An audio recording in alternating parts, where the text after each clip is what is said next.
ನಮಸ್ತೆ ಟಿವಿ 20 ಕನ್ನಡ ವಾಹಿನಿಗೆ ಸ್ವಾಗತ. ಮೂಡಲಗಿ ತಾಲೂಕಿನ ಗುರ್ಲಾಪುರದಲ್ಲಿ ಕಳೆದ 6 ದಿನಗಳಿಂದ ನಡೀತಾ ಇರುವ ಕಬ್ಬು ಬೆಳೆಗಾರರ ಹೋರಾಟಕ್ಕೆ ಬಿಜೆಪಿ ರಾಜ್ಯಾಧ್ಯಕ್ಷ ಬಿವೈ ವಿಜೇಂದ್ರ ಅವರು ಮಂಗಳವಾರ ಭೇಟಿ ಕೊಟ್ಟು ರೈತರ ಪರ ಧ್ವನಿಯಾಗಿ ಮಾತನಾಡಿದರು. ರೈತನ ಮಗನಾಗಿ ಹೋರಾಟಕ್ಕೆ ಬಂದಿದ್ದೀನಿ, ರಾಜಕಾರಣ ಮಾಡಲು ಅಲ್ಲ ಎಂದು ವಿಜೇಂದ್ರ ಹೇಳಿದ್ದಾರೆ. ಕಾರ್ಖಾನೆ ಮಾಲೀಕರ ಪರವಾಗಿ ಒತ್ತಾಯಕ್ಕೆ ಮಾಡಲು ನಾನು ಇಲ್ಲ, ರೈತರ ನ್ಯಾಯಯುತ ಬೇಡಿಕೆಗೆ ಬೆಂಬಲಿಸಲು ಬಂದಿದ್ದೇನೆ ಎಂದಿದ್ದಾರೆ. ಮುಖ್ಯಮಂತ್ರಿ, ಉಸ್ತುವಾರಿ ಸಚಿವರು ಮತ್ತು ಸಕ್ಕರೆ ಸಚಿವರು ರೈತರ ಕಷ್ಟಗಳಿಗೆ ಕಿವಿಗೊಡದಿರುವುದನ್ನು ಅವರು ಖಂಡಿಸಿದರು. ರೈತರ ಕಣ್ಣಲ್ಲಿ ಕಣ್ಣೀರು ತರಿಸಿದ್ರೆ ದೇವರು ಒಳ್ಳೆಯದು ಮಾಡೋದಿಲ್ಲ ಎಂದಿದ್ದಾರೆ.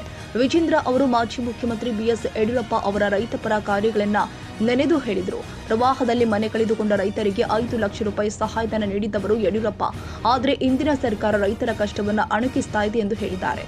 ಕಬ್ಬು ಬೆಲೆಯ ವಿಷಯದಲ್ಲಿ ರೈತರು ಹೋರಾಟ ಮಾಡುವುದನ್ನು ಹೊಸತಲ್ಲ ಎಂದು ಉಲ್ಲೇಖ ಮಾಡಿದರು. 2014ರಲ್ಲಿ ಕಬ್ಬು ಬೆಲೆಗೆ ನಿಗದಿ ನೀಡುವಂತೆ ಒತ್ತಾಯಿಸಿ ವಿಠಲ ಅರಭಾವಿ ಎಂಬ ರೈತ ಆತ್ಮಹತ್ಯೆ ಮಾಡಿಕೊಂಡಿದ್ರು. ಇಂದು ಅದೇ ಸಮಸ್ಯೆ ಮತ್ತೆ ಎದುರಾಗಿದೆ ಎಂದು ವಿಷಾದ ವ್ಯಕ್ತಪಡಿಸಿದರು. ರೈತ ಅಂದ್ರೆ ಜಾತಿ, ಪಕ್ಷ ಅಥವಾ ಪಂಥವಲ್ಲ, ರೈತರು ಜಾತ್ಯತೀತ ಶಕ್ತಿಯವರು ಎಂದು ವಿಜೇಂದ್ರ ಹೇಳಿದರು. ಮುಖ್ಯಮಂತ್ರಿಗೆ ಮನವಿ ನೀಡುತ್ತಾ ಕಬ್ಬು ಬೆಳೆಗಾರ ಹೋರಾಟವನ್ನ ತಕ್ಷಣ ಗಮನಿಸಿ ಅವರ ಬೇಡಿಕೆಗಳನ್ನ ಈಡೇರಿಸಬೇಕು. ಈಗ ಮಾಡಿದಂತಹ ಹೋರಾಟದ ಪರಿಣಾಮವಾಗಿ ಬೈಲೊಂಗಲದಲ್ಲಿ ಇವತ್ತು ರೈತರು ಇವತ್ತು ಕಬ್ಬು ಬೆಳೆಗಾರರು ಬೀದಿಗಿಡಿದು ಹೋರಾಟ ಮಾಡ್ತಾ ಇದ್ದಾರೆ. ಗೋಕಾಕ್ನಲ್ಲಿ ಇವತ್ತು ಹೋರಾಟವನ್ನ ಪ್ರಾರಂಭ ಮಾಡಿದ್ದಾರೆ. ಹುಕ್ಕೇರಿ ರಾಯಬಾಗದಲ್ಲೂ ಕೂಡ ಹೋರಾಟವನ್ನ ಪ್ರಾರಂಭ ಮಾಡಿದ್ದಾರೆ. ಮುಧೋಳದಲ್ಲೂ ಕೂಡ ಹೋರಾಟ ಪ್ರಾರಂಭ ಆಗಿದೆ. ನನಗೆ ಗೊತ್ತಿದೆ, ಇಲ್ಲಿ ದೊಡ್ಡ ಸಂಖ್ಯೆಯಲ್ಲಿ ಕುಡ್ಚಿಯಿಂದ, ಆರುಗೆರೆಯಿಂದ, ಮುಗಳಕೋಡಿಂದ ದೊಡ್ಡ ಸಂಖ್ಯೆಯಲ್ಲಿ ರೈತರು ತಾವೆಲ್ಲರೂ ಕೂಡ ಬಂದಿದ್ದೀರಿ. ನಿಮ್ಮೆಲ್ಲರ ಹೋರಾಟದ ಪರಿಣಾಮವಾಗಿ ಇವತ್ತು ಉತ್ತರ ಕನ್ನಡ ಜಿಲ್ಲೆಯಲ್ಲೂ ಕೂಡ ರೈತರು ಇವತ್ತು ಬೀದಿಗಿಳಿದು ಹೋರಾಟವನ್ನ ಮಾಡ್ತಾ ಇದ್ದಾರೆ. ನಾನು ಇವತ್ತು ಈ ವೇದಿಕೆ ಮೂಲಕ ರಾಜ್ಯ ಸರ್ಕಾರಕ್ಕೆ, ರಾಜ್ಯದ ಮುಖ್ಯಮಂತ್ರಿಗಳಿಗೆ ನಾನಿವತ್ತು ಎಚ್ಚರಿಕೆಯನ್ನು ಕೊಡೋದಕ್ಕೆ ಇಚ್ಛೆ ಪಡ್ತೇನೆ. ಮಾನ್ಯ ಮುಖ್ಯಮಂತ್ರಿಗಳೇ, ಮಾನ್ಯ ಸಕ್ಕರೆ ಖಾತೆ ಸಚಿವರು, ಹಾಗೇನೆ ನಮ್ಮ ಉಸ್ತುವಾರಿ ಸಚಿವರುಗಳು ತಾವೇನಿದ್ದೀರಿ, ಈಗ ಸಮಯ 1 ಗಂಟೆ 10 ನಿಮಿಷ ಆಗಿದೆ. ನಮ್ಮ ಪೂಜಾರ್ ಅವರು ಮಾತನಾಡ್ತಾ ಹೇಳಿದ್ರು, ರಾಜ್ಯದ ಅಧ್ಯಕ್ಷರು 3-4 ತಾಸು ಇಲ್ಲಿ ಇರಬೇಕು, ಇಲ್ಲಿದ್ದು ರೈತರ ಹೋರಾಟಕ್ಕೆ ಬೆಂಬಲವನ್ನು ಕೊಡಬೇಕು, ಪರಿಹಾರವನ್ನು ಕೂಡ ಕೊಡಬೇಕು ಅನ್ನೋ ಮಾತನ್ನು ಹೇಳಿದ್ದಾರೆ.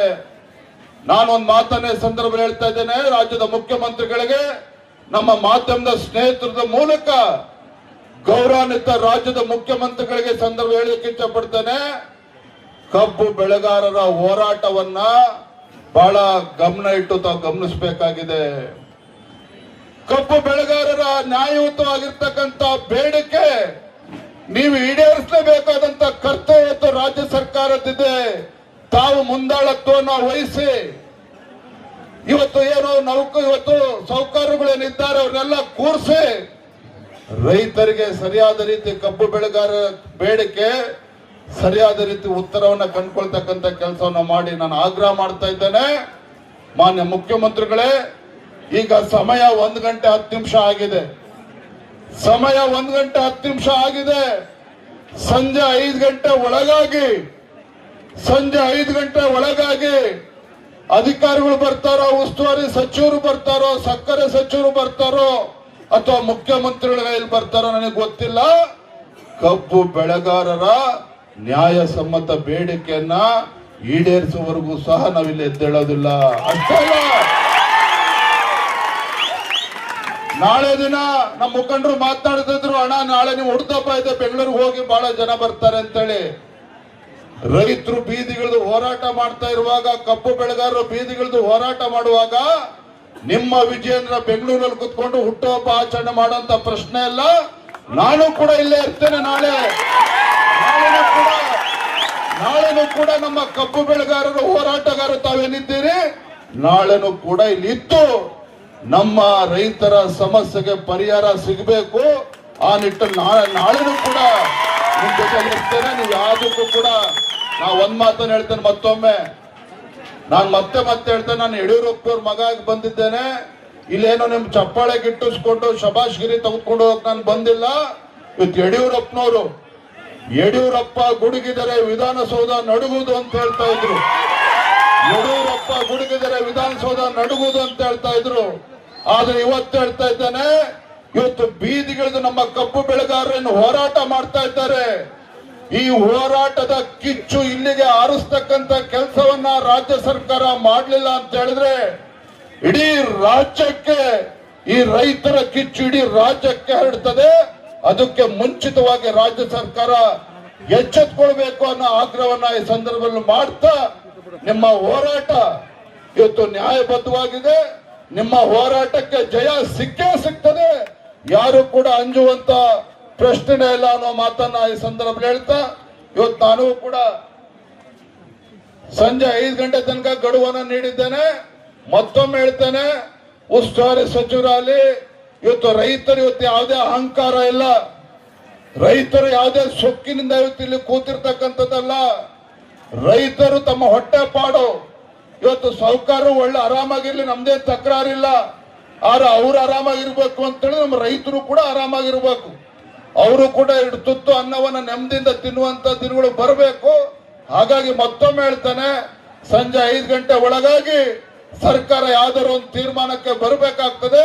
ಇಲ್ಲ ನಾನು ನಾಳೆನೂ ಕೂಡ ನಿಮ್ ಜೊತೆ ಹೋರಾಟದಲ್ಲಿ ಇರ್ತೇನೆ ಅನ್ನೋ ಮಾತನ್ನ ಸಂದರ್ಭ ಹೇಳ್ತಾ, ನಮ್ಮ ಹೋರಾಟಕ್ಕೆ ಜಯವಾಗಲಿ ಅಂತ ಹೇಳಿ ನನ್ನ ಮಾತನ್ನು ಮುಗಿಸ್ತಾ ಇದ್ದೇನೆ. ಬಲೋ ಭಾರತ್ ಮಾತಾ ಕಿ, ಬಲೋ ಭಾರತ್ ಮಾತಾ ಕಿ. ರೈತ ಪರ ಹೋರಾಟಕ್ಕೆ, ರೈತ ಪರ ಹೋರಾಟಕ್ಕೆ, ಕಬ್ಬು ಬೆಳೆಗಾರರ ಹೋರಾಟಕ್ಕೆ, ಕಬ್ಬು ಬೆಳೆಗಾರರ ಹೋರಾಟಕ್ಕೆ. ನಮಸ್ಕಾರ.